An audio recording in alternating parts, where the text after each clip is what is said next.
각이 살아있는 정치평론 시사정각 시작합니다. 오늘도 각이 서는 두 분을 모셨습니다. 서용주 맥정치사회연구소장, 윤희석 전 국민의힘 대변인 나오셨습니다. 어서 오십시오. 네, 자, 독단적인 합당 추진을 멈추라라고 촉구했던 민주당의 초선 모임이죠. 더민초가 오늘 간담회에서 의견 수렴에 나섰습니다. 그 브리핑 현장을 먼저 좀 연결하겠습니다.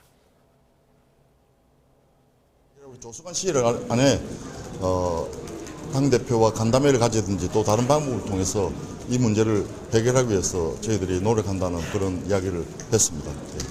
추가로 그 대표의 논의를 이렇게 좀 도와주자라고 하는 일부 의견도 있었다고. 맞습니다. 예, 일부 아주 극소수 대표의 논의를 도와서 잘 진행될 수 있도록 하자는 그런 논의도 있었다는 이야기를 예, 합니다. 예. 간담회 얘기 말씀. 그러니까 고맙습니다. 자, 예, 그러면 이 정도로 말씀드리고요. 향후 우리 더민초가 지도부의 대표님과의 간담회를 요청을 좀 하기로 했고요. 아마도 지도부에서 더민초와 간담회를 아마 하실 거라고 생각을 합니다. 예. 예, 예. 네, 지금 앞부분이 지금 충분히 들리지 않았는데 지금 오늘 더민초 모임에 40여 명 이상이 회의에 참여를 했고 이 가운데 다양한 논의가 진행됐다고 합니다. 일단은 가장 중요한 그 혁신당과의 합당 관련해서 합당 논의를 중단해야 한다라고 지금 의견을 모은 것으로 전해지고 있고요. 그리고 시기도 지방선거 이후로 넘겨서 재논의를 해야 한다라고 의견이 모아진 것 같습니다. 그리고 당 지도부와의 간담회를 요청했고 이 간담회 자리에서 또 향후 그 합당과 관련한 그런 논의가 이루어질 것으로 보입니다. 일단 민주당 이야기를 좀 먼저 나눠보도록 하겠습니다. 지금 더민초에서도 지방선거 이후에 이 합당 문제를 논의해야 한다 이렇게 의견이 좀 모아진 것 같더라고요. 그렇죠. 오늘 오전 10시부터 의원회관에서 더민초 모임이 있었던 것으로 알고 있고요. 사실상 제가 여러 번 이 합당 논의와 관련해서 지역위원장들의 반발이 꽤 예상된다. 왜냐하면 지방선거 부분들이 각 지역에서 대부분 진행되고 있는 상황이에요. 그다음에 민주당은 예비후보 자격심사를 통해서 출마자들이 이미 접수를 다 했고요. 그게 각 시도당에서 거의 마무리 단계에 있는 상황에서 조국혁신당과의 합당에 대해서 정천회 대표가 그 각 지역위원장, 그러니까 우리 이제 국회의원이라고 우리가 표현할게요. 국회의원들하고 논의가 있었느냐.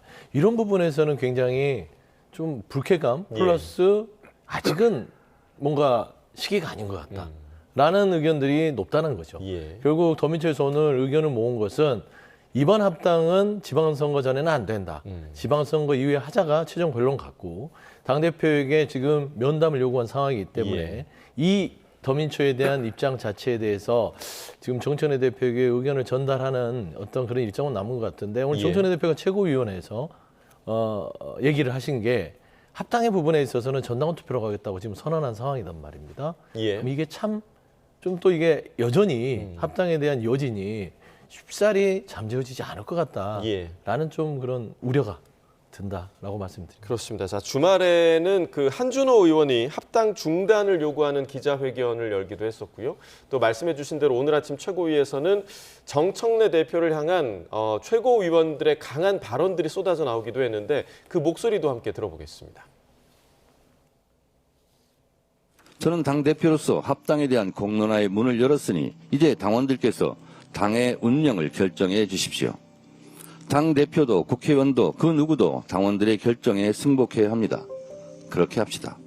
통합은 힘을 합치자는 것이고 분열은 힘을 빼자는 것입니다. 통합이 분열이라는 말은 언어 모순이자 뜨거운 아이스크림이라는 같은 형용 모순입니다. 영화나 소설을 보면 고대 로마에서는 2인자, 3인자들에 의한 반란이 빈번했습니다. 최근 상황을 보면 고대 로마가 생각납니다. 하늘 아래 두 개의 태양은 있을 수 없다는 것이 진리입니다. 더욱이 대통령의 임기 초에는 말해서 무엇하겠습니까?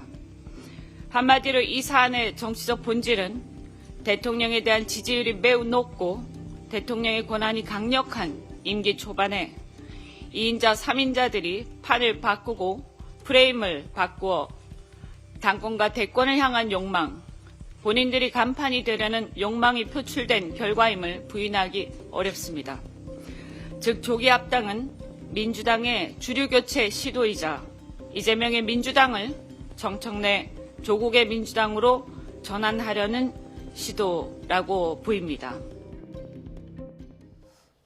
네, 그 이해찬 전 총리의 장례가 끝나자마자 본격적으로 좀 갈등이 분출되는 모습이고 지금 보신 것처럼 이현주 최고위원은 정청래 대표 바로 옆에 앉아서 정 대표를 지금 반란자에 비유하는 아주 센 발언을 내놓기도 했습니다. 어떻게 보셨습니까? 이러한 오늘의 상황은 작년 8월에 비주류라고 할 수 있는 정청래 의원이 당대표로 여당의 첫 번째 당대표로 선출됐을 때부터 예견된 것이라고 생각을 합니다. 예. 정청래 대표는 당선된 직후부터 연임을 생각했다고 볼 수밖에 없잖아요. 그동안 이재명 대통령 임기 한 8개월 가까운 동안에 대통령실에서 무슨 일만 하면은 당 차원에서 자꾸 뭔가 발목을 잡는 듯한 그런 움직임이 많았었는데 예. 결국 이제 조국 혁신당과의 합당 논의를 갑자기 촉발시킴으로써 지금의 사태가 이렇게 불거지게 된 거다 이렇게 보고 예. 그리고 이현주 최고위원은 아주 그냥 공식 석상에서 아주 표현을 가리지 않고 지금 하고 있잖아요. 예. 그만큼 지금 민주당 내의 당내 갈등, 주류 교체라고 표현했잖아요. 주류 교체가 정말 이루어질 수 있냐 없냐를 가지고 정말 크게 싸우고 있다. 예. 표현을 감추지 않는 이현주 의원의 저러한 발언을 볼 때는 지금 겉으로 드러난 것보다 민주당 내부의 갈등 양상이 대단히 크다고밖에 볼 수 없겠습니다. 예, 지금 그 크게 싸우고 있다라고 표현을 해주셨는데 이후에 정청래 대표와 그리고 이제 이른바 친청계로 분류되는 의원들이 이에 대해서 좀 어떻게 반응을 할지 어떻게 좀 예상하십니까? 이게 제가 봐서는 불이 이제 붙었어요. 그게 이제 우려스럽다는 겁니다. 이거를 진화를 했어야 되는데 불을 붙여놓은 예. 상황이라서 이 불이 어느 정도는 탈 것 같아요. 그러면은 시끄러울 수밖에 없는 것이고 이게 참 고약한 게 정청래 대표 입장에서는 당원 주권주의, 당원들한테 결정하게끔 하자라는 것이죠. 그러면 이건 직접 민주주의에 해당하는 예. 거죠. 그런데 이제 의원들의 반대가 거세요, 당내. 최고위원도 지금 옆에서 아주 일가를 하지 않습니까? 그럼 이건 또 대의민주주의에 대한 부분들이 있어요. 그러면 직접 민주주의냐 대의민주주의냐 이 세 싸움이 돼버린 거예요. 이건 친명 친청의 문제가 아닙니다. 결국에는 이 당원들의 의사를 존중하는 것은 맞아요, 기본적으로. 하지만 이 국회의원들, 내부 구성원들의 의견도 존중받는 것도 맞는 거 아니겠습니까? 그러면 그런 차원에서의 함의 과정들이 충분했는지에 대해서는 솔직히 정청래 대표가 조금 명분은 떨어지는 것 같아요. 왜 그러냐면 당내 의원들과 미리 얘기를 했다면 이런 파열음이 안 날 텐데 이거를 당원 투표로 밀어붙이는 상황에서 더민초부터 수석 최고위원까지 이렇게 힐난하는 메시지가 나온다는 것은 이게 과연 합당이 통합의 취지는 좋으나 합당의 효율성을 이 민주당의 정청래 지도부가 가져올 수 있느냐 예. 의문이 되는 거잖아요. 거기에 플러스 당내 상황도 당내 상황이지만 일반 국민들 특히 중도층에서 바라보는 합당의 시선 자체가 그렇게 이해가 충분히 되지 않는 상황이다. 그러면 정청래 대표 입장에서는 칼은 빼들었는데 이거를 무라도 잘라야 되는데 그 무를 어떻게 선택을 할 건지에 대해서 고심이 될 것 같다. 예. 그래서 저는 이 부분은 지도부가 좀 모든 걸 열어놓고 당내 의원들과 좀 소통을 하고 당원 투표 부분도 일단 밀어붙일 게 아니라 예. 당에서의 여러 구성원들과 논의한 끝에 진행하는 것들이 이게 좀 순리 맞지 않을까라는 좀 조언을 드리고 싶습니다. 그럼 그 오늘부터 내일까지 치러지는 1인 1표제 관련 투표 결과는 좀 어떨 거라고 예상하세요? 그래서 민주당 내부 사정을 정확히 알지는 못하지만 지난번에도 사실은 투표에 이제 찬성이 훨씬 많았는데 예. 그 투표 참여 인원이 좀 부족해서 부결이 된 거 아니겠습니까? 예.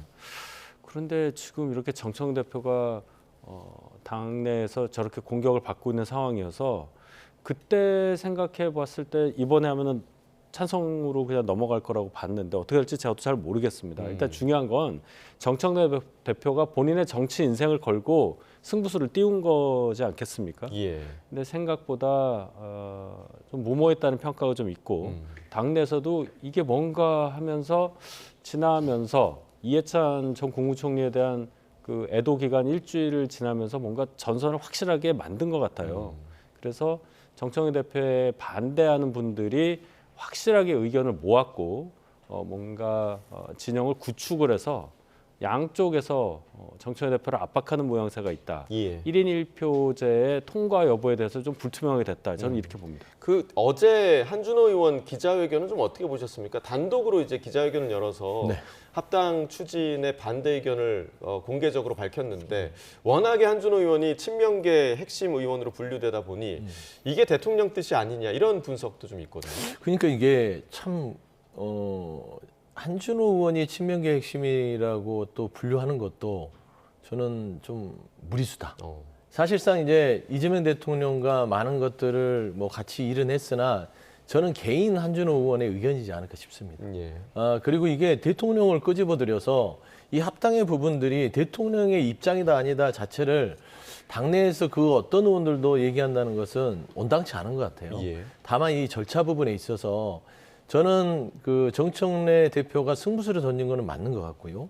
1인 1표제 방식 자체도 보면 온라인 투표로 2, 3일에 진행하잖아요. 지난번은 출석률이 떨어져서 사실 부결이 된 거예요. 그러면 이번에는 출석률을 100%로 하기 위해서 온라인 투표에 기간을 늘렸다고 볼 수 있어서 예. 1인 1표제가 사실상 첫 번째의 승부수고 두 번째는 합당론입니다. 근데 1인 1표제 부분들도 지금 현재의 합당론이하고 맞물렸을 때는 어떻게 될지 모르겠어요. 그러면은 정청래 대표가 1인 1표제가 또 여기서 어긋나고 두 번째잖아요. 거기 합당론이까지 흐지부지 돼서 본인의 지도력을 최종적으로 관철시키지 못한다면 예. 정청래 지도부는 레임덕에 빠질 수 있는 거죠.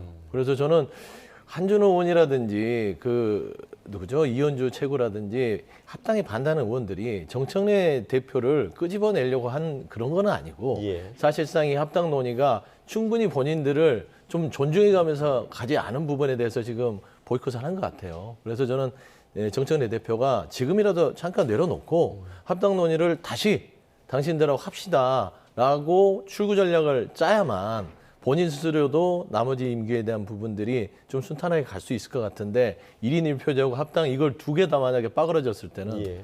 좀 사실상 조금 이 지도부의 어떤 예. 이 명맥 유지가 상당히 금이 갈 수 있다. 예. 좀 그런 좀 생각이 듭니다. 자, 조금 전에 말씀해 주신 것처럼 이제 불이 붙은 상황이고 이게 어느 정도 타고 또 사그라들지 그 기간이 사실 민주당 입장에서는 줄어들어야 가장 좋을 텐데 한번 좀 지켜봐야 될 것 같고요.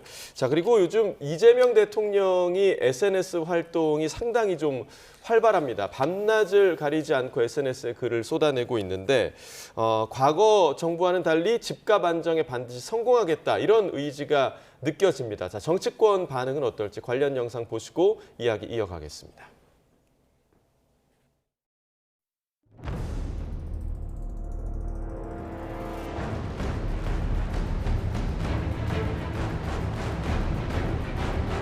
그러면 왜 아직 못했느냐는 야당 비판이 이어지자 유치원생처럼 말을 제대로 못 알아듣는 분들이 있어 자세히 설명한다며 무슨 수를 써서라도 성공할 거라고 강조했습니다.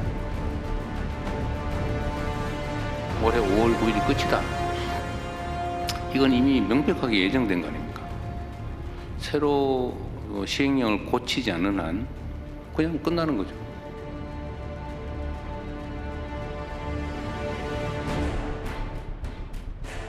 대통령님의 SNS는 엄석대를 떠올리게 합니다. 고위공직자들의 다주택부터 처분하게 하십시오. 메시지의 핵심은 정부의 강력한 해결 의지입니다. 국민의힘의 묻지마 비난은 국민의 실소를 부를 뿐입니다.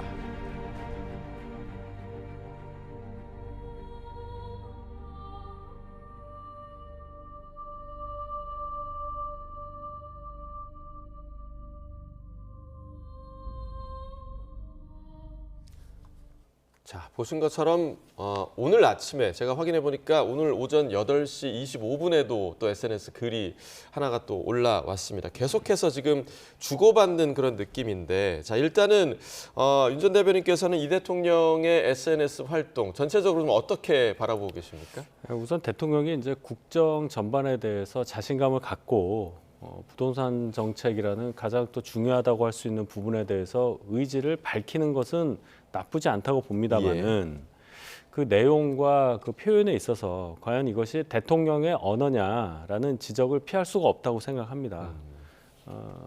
이거 뭐 유치원생보다 못 알아듣는다는 표현부터 시작을 해서 본인의 어떤 진정성을 잘 이해해주지 못하는 것에 대한 어떤 원망 섞인 얘기들이 많이 있잖아요. 국민들이 듣고 싶어하는 것은 국정 최고 책임자인 대통령이 부동산 정책에 관련해서 갖고 있는 진정성이 무엇이고 어떻게 앞으로 해 나가겠다는 것일 텐데 그거 외에 감정적으로 본인의 반대되는 얘기를 하는 사람들에 대한 감정 투사만 있어서 과연 이것이 대통령에게 도움이 될 것인가 여부에 대해서는 저는 도움이 안 된다고 봅니다. 예. 다른 방식으로도 충분히 소통할 수가 있고 이 방식으로 소통을 한다 하더라도 그 내용에 있어서는 절제하는 모습이 있어야 국민들께서 더 안정감을 느끼지 않을까 예. 이렇게 지적하고 싶습니다. 네, 절제했어야 하지 않느냐. 그리고 또 이제 엄석대의 비유가 되기도 했고요. 이렇게 대통령이 직접, 그러니까 참모들이 아닌 대통령이 직접 메시지를 내는 부분이 부동산 시장에 좀 어떤 영향을 줄까? 어떻게 좀 보세요? 뭐 강한 의지를 표현하기 때문에 직접적 정보가 될 수 있겠죠. 예를 들어서 이 부동산 실무자들이 발표하는 거와 대통령이 직접 메시지를 내는 건 다르죠. 왜냐하면 참모진들이 내면 대통령이 어떻게 결정을 할지 갸우뚱할 거예요. 예. 예를 들면 자주택자에 대한 양도소득세 중과 문제를 실무진이 발표했다고 보세요. 대통령이 이걸 쉽게 결정할 수 있을까? 라는 물음점을 가지고 시장에서 확실한 정보가 없기 때문에 그 불확실성 때문에 시장에 반영되는 것들이 늦춰질 수 있죠. 오히려 확실성이 높아진다. 확실성을 위해서 SNS의 직접적인 저는 이제 정보의 직거래라고 봅니다. 예. 예를 들어서 그 중간에 있는 정보 비용을 줄이기 위해서 그 이재명 대통령 시기에 어떤 그 소통 방식을 하는 것 같은데 소통 방식에 대해서 비난할 수 있죠. 근데 이게 세계적 트렌드 같아요. 트럼프에 비하면 훨씬 더 온화하고 뭔가 좀 알아듣기 쉽게 이재명 대통령은 말하자면 국민과 소통하려고 하는 것이고 이 정보의 수혜자는 국민들이잖아요. 정치권이 국민의힘도 아니고 개혁신당도 아닙니다. 중요한 건 국민들이 이 부동산의 정보를 어떻게 받아들이냐에 대해서만 우리는 고민하면 되고 예. 본론으로 돌아와서 부동산 정책이 과연 성공할 것인가. 부동산 정책은 킬러 문항이에요. 그 어떤 정부도 규제를 완화해서 집값 못 잡았고 규제를 강화했어도 집값을 못 잡았어요. 그런데 과연 이번에 잡을 수 있을 것인가? 예. 이거는 이제 대통령 본인의 숙제가 된 거예요. 과감한 어떤 승부수를 던진 거기 때문에 이 부분에 대해서 부동산 집값을 잡을 수 있을 것인지에 대해서는 좀 좋은 대안들을 좀 던져주면서 비판했으면 예. 좋겠다. 저는 그런 생각이 있어요. 그 정부 고위직의 상당수가 다주택자라는 지적. 그러니까 이준석 대표도 SNS에 오늘 올렸더라고요. 네네. 먼저 5월 9일 전에 팔 자신 있냐 이렇게 지금 얘기를 했는데 그 부분이 선행되면 진정성이 조금 더 높아지지 않을까요? 그러니까 좀 유치한 논쟁 같아요. 당연히 다주택자 그 양도소득세가 중과가 되면 고위공직자든 뭐 공직이 없든 집을 내놓는 건 선택을 할 거 아닙니까? 예. 84%의 세금을 받고 계속 갖고 있을 것인가 개인의 선택인데. 선택이다. 그렇죠. 선택인데 고위공직자라고 그걸 배겨내겠어요? 사실상 대통령이 두 채 있다면 내놓을 것이고 고위공직자 비서실장도 세 채 있다면 내놓을 것이고 그런 거 아니잖아요. 근데 그걸 내놓으면 믿겠다. 이거는 좀 유치한 어떤 정쟁을 위한 예. 어떤 시비거리다. 저는 그렇게 봅니다. 예. 그리고 이제 오늘 오전에 오세훈 서울시장이 국회에서 송원석 국민의힘 원내대표와 부동산 관련해서 좀 만남을 가졌습니다. 일단은 오세훈 시장이 장동혁 지도부를 강하게 좀 비판하면서 좀 껄끄러운 사이가 아닐까 생각이 들었는데 이제 부동산 시장을 위해서라면 일단 만난 거였겠죠? 그렇죠. 정치적인 부분은 정치적인 부분이고 지금 중요한 건 오 시장이 서울시장으로서 발언할 수 있는 이 정책적인 부분, 특히나 예. 부동산 정책에 대해서 얘기 안 할 수가 없기 때문에 뭐 그런 정치적인 것은 뒤로 물리고 직접 현안에 뛰어든 것이다 이렇게 볼 수 있겠죠. 예. 서울시 입장에서는 반대하는 부분이 좀 많을 거예요. 세운상가 개발 관련해서 종묘 이게 역사 유적인데 이거 개발해도 되느냐라는 민주당의 논리와 태릉 골프장, 태릉이 들어가 있잖아요. 예. 거기는 아예 문화유산 보존지역으로 고시가 돼 있거든요. 지정이 돼 있는데 거기에다가 집을 짓는 거는 완전히 그 논리를 바꾼 거니까 이거 불가하다. 또 용산에 어떤 아파트를 짓는 데 있어서도 규모가 너무 크다. 서울시가 생각한 것보다 크다. 이런 이제 반대 의견을 내는 건데요. 저는 이렇게 봅니다. 대통령께서 갖고 있는 의지에 대해서야 누구나 다 공감하는 것인데 예를 들어 다주택자에 대한 양도세 중과 유예를 폐지하면 어떻게 시장이 움직이고 거기에 따라서 정부는 어떤 정책, 어떤 공급 정책을 마련해서 적어도 임기 내에는 이런 식으로 부동산을 잡겠다는 마스터 플랜을 말씀하셔야 돼요. 예. 지금 조금씩 이번이 이제 네 번째 대책이라고 볼 수가 있는데 임기 이후에 조각조각 나오다 보니까 시장에서는 그냥 반응을 안 하는 거라고 저는 생각을 합니다. 예를 들어서 토지거래 허가지역 같은 경우도 작년에 대대적으로 했잖아요. 근데 이게 시효가 올해 말까지예요. 그럼 올해 말에는 그럼 이걸 연장을 할 거냐, 그냥 둘 거냐. 연장을 했을 때는 눌렀던 게 터질 것 같고 예. 계속 연장을 할 것 같으면 이게 어떻게 될 거냐. 거래가 계속 안 되니까 언젠가는 이걸 풀어야 될 거 아니겠어요. 예. 그때의 효과를 어떻게 보고 있느냐, 여기까지 얘기를 해줘야 제가 마스터 플랜이라고 말씀드렸지만 예. 그래야 시장에서 참여하고 있는 경제 참여자들이 의사결정을 함에 있어서 이 정책을 받아들인다. 이런 차원을 정부 그리고 대통령실에서 조금 더 신경 써서 예. 접근해야 되지 않냐 이렇게 생각합니다. 그러니까 오세훈 시장이 이렇게 나서는 걸 보면 확실히 부동산 문제가 서울시장 선거에서 가장 큰 변수가 될 수도 있겠다 이렇게 생각한 거겠죠. 지방선거에서는 가장 크게 예. 작용할 가능성이 크죠. 예. 근데 대통령께서는 표시가지 않고 단호하게 이 부동산 정책을 밀어붙이겠다라는 것이고, 중요한 건 대통령께서는 공급 정책에 방점을 찍은 거잖아요. 그러니까 공공유지에 대해서 6만 호 공급을 했고, 결국에는 다주택자 중과세, 양도세 중과세를 시행함으로써 갖고 있는 집을 쏟아내라는 소리예요. 네. 근데 처음에 공공부지 하는 것들은 시간이 걸리기 때문에 체감이 안 되겠으나 다주택자에 대한 중과세 부분들은 토해내기 시작하면 시장에 체감이 된단 말이에요. 예. 결국엔 공급의 방점인데, 저는 오세훈 시장이 부동산 시장 이 발표 이후에 대응이 참 나쁘다라고 하는 것들은, 광역단체장이 국민의힘 단체장이니까 뭐 대통령을 따라가라는 소리는 안 합니다. 하지만 최소한 이념적으로 그런 부분에 있어서 대응을 하더라도 공급 대책에 대해서 그래도 정부가 좀 발을 맞춰줘야 될 거 아닙니까? 공공으로는 공급을 못 맞춰요. 민간주택은 광역단체장이 해야 됩니다. 그래서 저는 거기에 빗대서 수도권의 어떤 공급을 하려면 김동연 경기지사를 칭찬할 수밖에 없어요.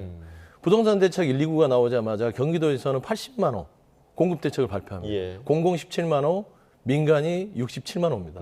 그러면 결국에는 민간 주택을 광역단체장이 수도권에 풀므로써 결국엔 공급에 대해서 이렇게 홍을 해주는 거거든요. 그래서 저는 그 정도의 어떤 그 정책적인 그 합을 좀 맞춰주면서 사실 비판할 거는 비판해라. 예. 그럼 제가 오세훈 서울시장을 칭찬할 수 있죠. 저는 좀 그런 말씀 드리고 싶습니다. 알겠습니다. 자, 마지막으로 국민의힘 상황도 좀 짚어보겠습니다. 오늘 그 아침에 리얼미터 여론조사 결과가 좀 나왔는데, 지금 정당 지지도를 보니까요, 더불어민주당이 43.9%, 국민의힘이 37% 나왔습니다. 그러니까 민주당은 지난주 대비 좀 올랐고요. 국민의힘은 하락했습니다. 2.5%포인트 하락인데, 일단 가장 큰 요인이 한동훈 전 대표 제명이 아닐까 좀 싶습니다. 네, 일단 저희 당 지지율이 떨어진 요인을 굳이 찾자면 예. 그것을 가장 크게 볼 수밖에 없겠죠. 지금 이제 우리가 여론조사 일주일마다 발표되는 것을 보고 어느 쪽이 어떤 요인 때문에 올라갔고 내려갔다 이런 얘기를 많이 하는데요. 여론조사 방식에 대해서도 많이 이제 국민께서 아실 것이고 예. 그런 차원에서 좀 말씀드리기가 굉장히 조심스러워요. 오늘 나온 리얼미터는 사람이 묻는 게 아니고 기계가 묻는 것이어서 ARS로. 예, 예. 응답률이 좀 많이 떨어지는 상태여서 소위 말하는 정치 고관여자들 위주로 응답이 형성된다 이런 지적이 많이 있습니다. 뭐 진실은 아무도 몰라요. 예. 그러나 어쨌든 떨어졌어요. 지난주엔 또 많이 올랐다고 해서 좋아하시는 분도 있었습니다만, 이 떨어진 것에 대해서는 적어도 당에 별로 좋지 않은 요인이 발생했다는 것을 의미한다 이렇게 해석해야 되겠죠. 예. 그것이 이제 한동훈 전 대표에 대한 제명이라고 보게 되면 앞으로 그럼 이 추세가 어떻게 될 것이냐. 정치 상황이 한동훈 전 대표 제명해서 국민의힘 내부에 있어서의 어떤 문제들이 끝나는 거냐. 그게 아니기 때문에 이런 여론조사 결과가 처음에 나온 것, 첫 주에 벌써 나온 것, 하락하는 것이 나온 것은 어느 정도 의미가 있다고 봐야 예. 되겠죠. 예. 자, 이 한동훈 전 대표 제명 이후에 국민의힘의 김용태 의원이 장동혁 대표의 재신임을 묻는 투표를 하자 이렇게 제안을 하기도 했는데, 이 발언에 김민수 최고위원이 이렇게 받아치기도 했습니다. 그 내용 같이 들어보겠습니다. 지난주 당원들이 선택한 장동혁 대표의 재신임을 묻자는 발언을 한 의원님이 계십니다. 당원들이 선택한 당대표의 목을 치려고 한다면 당신들은 무엇을 걸 것인지 묻습니다. 국회의원직이라도 거시겠습니까? 자신이 당원으로부터 선택받지 않은 비대위원장 자리에 앉았을 때 절대 권력인 양 하고 싶은 거 이미 다 해보시지 않았습니까? 그러고 졌던 지난 대선입니다. 제발 자중합시다. 저희 최고위원분들 몇 분이나 선거에 출마하실지 모르겠습니다만 예. 자칫 이게 또 지도부가 흔들릴 가능성이 있거든요. 최고위원들이 룰을 세팅하는 자리에 있어서 최고위원직을 가지고 경선에 참여하거나 룰을 확정짓는 것은 불공정에 대한 이야기가 야기될 수 있기 때문에 네. 원칙적으로라면은 사퇴하는 것이 맞다라고 생각이 듭니다. 자, 일단 김민수 최고위원 같은 경우는 네. 갈수록 좀 발언이 서늘한 느낌이 조금 듭니다. 좀 네. 어떻게 들으셨어요? 극우 수구 당이라고 할 수 있을 만한 발언들을 쏟아내고 있는 것 같아요. 그러니까 정상적인 공당의 발언들은 아닌 것 같고, 사실 그 김민수 최고의 발언 중에도 모순이 있어요. 아니, 당원들이 뽑은 대표의 목을 치러야 한다. 그러면 한동훈 전 대표는 당원들이 안 뽑았어요. 높은 지지로 당원들이 뽑았잖아요. 근데 본인들이 목을 쳤잖아요. 그러면은 그건 뭐죠? 라는 생각이 들게 한다는 것이죠. 최소한 저는 김용태 의원이 나름대로 용기를 가지고 지금 현직 지도부에 대한 한동훈 전 대표에 대한 결정들에 대해서 좀 목소리를 낸 것 같은데 너무 몇몇 안 되는 것 같아요. 그래도 국민의힘이 107석이나 되는데 예. 겨우 한두 명이 저런 목소리를 낸다는 자체가 그래도 정통 보수의 야당으로서의 모습은 좀 아닌 것 같고 사실 재시민 투표 받아들일 가능성도 있다. 저는 그렇게 예. 봅니다. 예. 왜냐하면 결국엔 당원 구성 자체에 자신이 있기 때문에 장동혁 지도부가 그 재심 투표를 통해서 더 공고해지는 어떤 상황이 될 수 있어서 저는 김용태 의원의 목소리가 그렇게 지금 현재의 장동혁 지도부나 국민을 바꿀 수 있는 그런 위치는 되지 않을 것 같다. 예. 나는 좀 안타까움은 있다. 말씀드립니다. 예. 그리고 그 이후에 이제 김용태 의원의 발언을 함께 들으셨는데 만약에 최고위원 중에서 지방선거 나가려고 한다면 빨리 사퇴해야 되는 거 아니야 이 얘기잖아요. 어떻게 들으셨어요? 맞는 말씀입니다. 지금 예. 최고위원 저희가 이제 9명인데요. 당연직 2분을 빼면 6분이 남는데 그분들 중에 상당수가 이번 지방선거 아니면 재보궐선거에 출마하고자 하는 의지가 강해요. 근데 모든 것을 결정하는 최고위원회의 구성원이면서 본인이 공천받는 데 있어서 영향력을 끼친다고 한다면 소위 말하는 셀프 공천이 될 가능성이 예. 크고 더더군다나 당이 이렇게 혼란스러운 상황에서 그러한 결정이 이루어진다고 할 경우에 당의 역량이 한 곳에 모일 수 있겠느냐는 지적을 피할 수가 없지 않겠습니까? 그러니까 그런 것부터 그러니까 본인 스스로를 돌아보고 뭔가 국민 또는 당원에게 비춰졌을 때 떳떳한 상황을 먼저 만드는 것이 지도부에 속한 분의 의무가 아닐까. 예. 저렇게 강한 발언, 날선 발언을 계속 기회 있을 때마다 발산하는 것이 적어도 본인 정치 인생에는 도움이 안 되리라는 것은 다 알고 있지 않아요. 당권, 뭐 대권 이런 것도 당원, 국민 이런 분들의 신뢰를 잃으면 그냥 바람같이 사라지는 겁니다. 우리가 잘 보는 건데 영원히 뭔가를 유지할 것처럼 얘기하는 것에 대해서 참 안타깝게 생각합니다. 예, 알겠습니다. 오늘 두 분 말씀 여기까지 듣겠습니다. 서영주 맥정치사회연구소장, 윤희석 전 국민의힘 대변인과 이야기 나눠봤습니다. 고맙습니다.